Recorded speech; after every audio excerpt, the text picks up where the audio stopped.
மகாராஷ்டிரா பிஜேபியோட ஒரு முக்கியமான ஒரு ஆடுகளம்.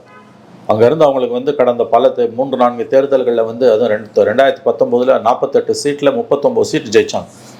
ஆனால் இன்றைக்கி எங்கே வந்து நிற்குது? மும்மொழி கொள்கைன்னு வந்தோடனே ஒட்டுமொத்த மாநிலமும் கிளர்ந்து எழுது, இன்க்ளூடிங் பிஜேபி. சும்மா ஒன்றும் அவன் பின்வாங்கல, அந்த திட்டத்தை பின்வாங்க. ஏன்னா ஆர்எஸ்எஸ் வந்து இந்தி விஷயத்தில் அவ்வளோ சீக்கிரம் பின்வாங்க மாட்டாங்க. ஆர்எஸ்எஸ் கேந்திர முக்கியத்துவம் அங்கே தான் இருக்குது, நாக்பூர் அங்கே தான் இருக்குது. அங்கேருந்தே வந்து இந்த பிரச்சனை நான் சொல்லலை. அந்த மும்மொழி கொள்கையை சட்டமாக போட்ட பிறகு, ஜிஓ போட்ட பிறகு அதுலேருந்து அவ்வளோ சீக்கிரம் அவன் பின்வாங்க மாட்டான். பின்வாங்குறான்னா என்ன அர்த்தம்னா, கலவரம் வருது, இப்போ போலீஸை வச்சு அடிப்பான், துப்பாக்கி சூடு நடத்துவானுங்க.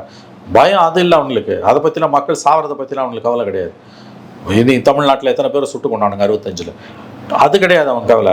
அரசியல் அதிகாரம் பறிப்போகுது. 2 தாக்கரேஸும் ஒன்று சேரதால, உத்தவ் தாக்கரேவும் ராஜ் தாக்கரேவும் சகோதரர்கள் ஒன்று சேரதில் பிஜேபியோட அதிகாரம் போயிடும்.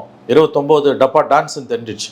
அதனால தான் வந்து வாபஸ் வாங்கினானுங்க. தொடர்ச்சியாக போராட்டத்தை அறிவிச்சாங்க. பிஜேபியோட பேஸ் போயிடும் தெரிஞ்சிச்சு. பிஜேபியிலேயே பல பேர் அங்கே ஓடிடுவான்னு தெரிஞ்சிச்சு.